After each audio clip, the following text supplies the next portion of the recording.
ఈ తాటి ముంజుల గురించి చాలా మందికి తెలిసే ఉంటుంది.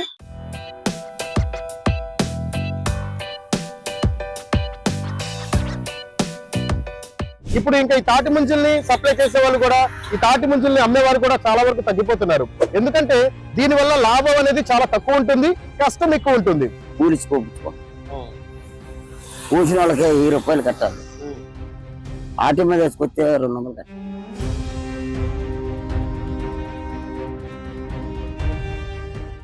ఈ తాడి 50 అడుగులు 60 అడుగులు ఉంటదండి.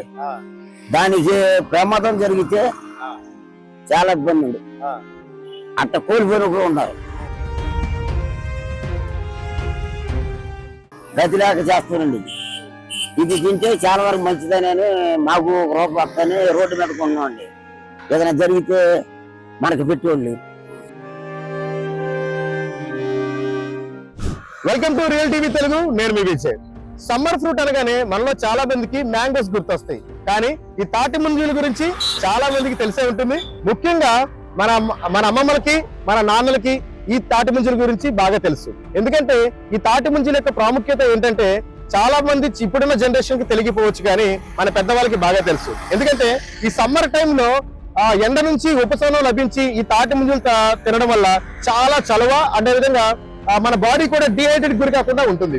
ముఖ్యంగా ఈ విషయం ఎందుకు చెప్తాను అంటే, ప్రస్తుతం ఉన్న జనరేషన్ లో చిన్నపిల్లలందరూ కూడా ఎండలో నుంచి బయటికి రాగానే, ఎండలో నుంచి ఇంట్లోకి రాగానే ముందు ఫ్రిడ్జ్ లో ఉన్నటువంటి కూల్ డ్రింక్స్ ఎక్కువ తాగుతూ ఉంటారు. సో దీని వల్ల వాళ్ళ ఆరోగ్యం పాడవుతుంది, మళ్ళీ డిహైడ్రేట్ కూడా గురవుతూ ఉంటారు. అదే అలాంటి సమయంలో ఈ సమ్మర్ ఫ్రూట్ అయినటువంటి తాటి ముంజులు తినడం వల్ల ఆరోగ్యానికి ఎంతో మేలు చేస్తుంది, బాడీని కూడా చాలా చల్లబరుస్తుంది. ముఖ్యంగా అలాంటి హైజీనిక్ లేని ఫుడ్ తీసుకోవడం కంటే కూడా తరతరాల నుంచి ఇప్పటికీ కొనసాగుతున్నటువంటి తాటి ముంజలు తీసుకుని పిల్లలకి ఇవ్వడం వల్ల కూడా ఆరోగ్యపరమైనటువంటి ఎన్నో లాభాలు, ఎన్నో ప్రయోజనాలు ఉన్నాయి. అదేవిధంగా ఈ తాటి ముంజల్ని ప్రస్తుతం కొన్ని ప్రదేశాల్లోనే చూస్తున్నాము. ఎందుకంటే ఇప్పుడు ఇంకా ఈ తాటి ముంజల్ని సప్లై చేసే వాళ్ళు కూడా, ఈ తాటి ముంజల్ని అమ్మేవారు కూడా చాలా వరకు తగ్గిపోతున్నారు. ఎందుకంటే దీని వల్ల లాభం అనేది చాలా తక్కువ ఉంటుంది, కష్టం ఎక్కువ ఉంటుంది. ఈ తాటి ముంజు కనుక మనకి రావాలి మన చేతికి అంటే దాదాపుగా 20 అడుగులు ఎత్తున్నటువంటి తాడి చెట్టు ఎక్కి మరీ గెలలు కొయ్యాలి. అంతేకాకుండా ఆ చెట్టుకి అనేక ముళ్ళుతో కూడేటువంటి సమస్యలు ఉంటాయి. అక్కడ ఏ చిన్న పొరపాటు జరిగినా సరే ఆ తాటి చెట్టు ఎక్కినటువంటి వ్యక్తికి ప్రాణాపాయం సంభవించే అవకాశం ఉంటుంది, లేదంటే కనుక అవయవాలు ఏదో ఒక అవయవాన్ని కోల్పోవాల్సి ఉంటుంది. సో అంత ప్రమాదం కాబట్టి ఈ తాటి ముంజలు కూడా ఎక్కడికక్కడికే నిలిచిపోతున్నాయి. అయినా సరే ఇంకా కొంత తరం మాత్రం బతికి ఉండి ఈ తాటి ముంజల్ని మన ముందుకు తీసుకొస్తున్నారు. వాళ్ళకి దీని వల్ల లాభం అనేది చాలా తక్కువ ఉంటుంది, కానీ దీని వల్ల పడే కష్టం మాత్రం ఎక్కువ ఉంటుంది. సో కాబట్టి మీకు వెళ్లే దారిలో కానీ, మీ ప్రయాణంలో కానీ ఎక్కడైనా ఈ తాటి ముంజలు కనబడితే ఆగి వాటిని కొనుగోలు చేసి అలాంటి వారికి సహాయాన్ని అందించండి. ఎందుకంటే ఈ తాటి ముంజల వల్ల అనేక ప్రయోజనాలు ఉన్నాయని చెప్పేసి మన వైద్య నిపుణులు కూడా చెప్తున్నారు. కాబట్టి ఇలాంటి చిరు వ్యాపారుల్ని, ఇలాంటి ఆరోగ్యకరమైన ఫుడ్ ని ఎంకరేజ్ చేసి మన భావి తరాలకు ఇలాంటి తాటి ముంజల యొక్క ఉపయోగం గురించి, అలాంటి చిన్న రైతుల గురించి కూడా తెలుసుకునేలాగా తెలియచెప్దాం. మీ పేరు? నా పేరు పెట్టరంగారావు. మాది చిన్న అగ్రిపల్లి. నాకు 76 సంవత్సరాలు. ఎప్పటి నుంచి చేస్తున్నారు వ్యాపారం? ఇక వచ్చి జనవరి 12 చేస్తాం. దొరుకుతున్న కాయలు కూలిచుకోవచ్చు. పూసిన వాళ్ళకి 1000 రూపాయలు కట్టాలి, ఆటి మీద వేసుకొస్తే 200 కట్టాలి. సో ఏమైనా లాభం ఉంటారు? సాయంత్రానికి ఎంత అమ్ముతారు? సాయంకాలానికి కూలి ఉంటది అంతే, అంతకంటే ఎక్కువ కూలి వరకు.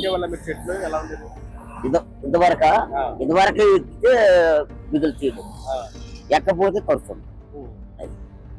వయసు ఎక్కిపోవడం వల్ల మీరు ఎక్కలేకపోతారు? ఎక్కకపోతుంది. వయసు నాకు 76 సంవత్సరాలు వచ్చాక ఎక్కలేక ఊరికి వచ్చాను. ఇక్కడికి వచ్చి అమ్ముకుంటే వాళ్ళ ఖర్చులు పోగా ఒక 600. ఎన్ని గంటలు ఉంటారు ఎండలో? ఎండలో పొద్దుమాల దాకా ఉంటాం. పొద్దుమాల దాకా ఉంటాం.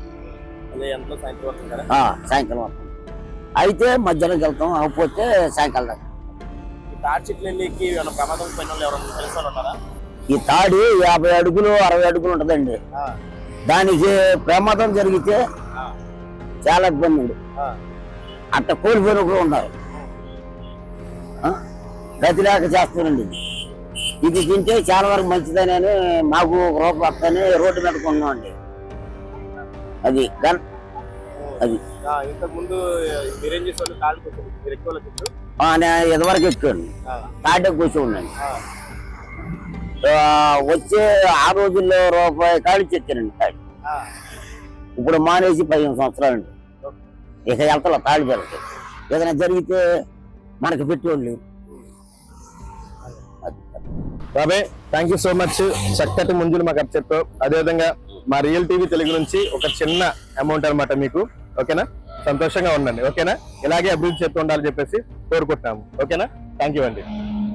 సో అంతరించిపోతున్నటువంటి ఈ తాటి ముంజల్ని కూడా ప్రతి ఒక్కరూ ప్రోత్సహించాలి. ఇలాంటి చిరు వ్యాపారులకు అత్యంత పెద్ద పెద్ద లాభాలు అయితే రావు, కానీ వారి జీవనాధారం కోసం మాత్రమే వీటిని అమ్మడం జరుగుతుంది. ఉదయం పూట 6 గంటలు మొదలుకొని సాయంత్రం వరకు కూడా ఇదే ఎండలో ఇక్కడే కూర్చుని ఆ కాయల్ని కోసి అమ్ముతూ ఉంటారు. దీనివల్ల వారికి వచ్చే పెద్ద లాభం కూడా ఏముండదు. ఎందుకంటే ఒకప్పుడు ఆయన చెట్లు ఎక్కేవాడు, కానీ ఇప్పుడు వయసు రీత్యా నేను చెట్టు ఎక్కలేకపోతున్నాను. కేవలం ఒక వ్యక్తిని పెట్టుకుని కూలికి పెట్టుకుని అతనికి 1000 రూపాయలు ఇచ్చి చెట్టు ఎక్కించి దింపుకుని ఆ కాయల్ని అమ్మిన తర్వాత తన జీవనాధారం సాగిస్తున్నారు. ఒక రోజుకి వచ్చేసరికి సాయంత్రానికి ఇంత మొత్తం మీద అమ్మితే తనకు వచ్చే లాభం 300 రూపాయలు. దీనికోసం ఆ భార్య భర్తలు ఇద్దరు కలిసి కూర్చుని ఉదయం నుంచి కూడా ఇలా అమ్ముతూ ఉంటారు. సో మీ ప్రయాణంలో ఎప్పుడైనా సరే ఇలాంటి ఒక చిరు వ్యాపారులు కనిపించినప్పుడు ఆగి ఒక 2 నిమిషాలు వారితో మాట్లాడి వారి దగ్గర ఉన్నటువంటి వస్తువు కొనడం వల్ల మనకి పెద్ద ఒరిగేదేముండదు. కానీ భావి తరాలకి మాత్రం ఇలాంటి అంతరించిపోతున్న తాటి ముంజల గురించి చెప్పండి. మీ పిల్లలకు ఇలాంటి ఆరోగ్యకరమైన ఫ్రూట్స్ అందించి వారి ఆరోగ్యాన్ని కాపాడుకోవాల్సిన బాధ్యత మీ చేతిలో ఉంటుంది. ఈ ఇన్ఫర్మేషన్ కనుక మీకు నచ్చినట్లయితే కనుక మా ఛానల్ ని సబ్స్క్రైబ్ చేయండి, లైక్ చేయండి, అండ్ అలాగే మీ ఫ్యామిలీ మెంబర్స్ అందరికీ కూడా ఈ యూస్ఫుల్ ఇన్ఫర్మేషన్ ని షేర్ చేయండి.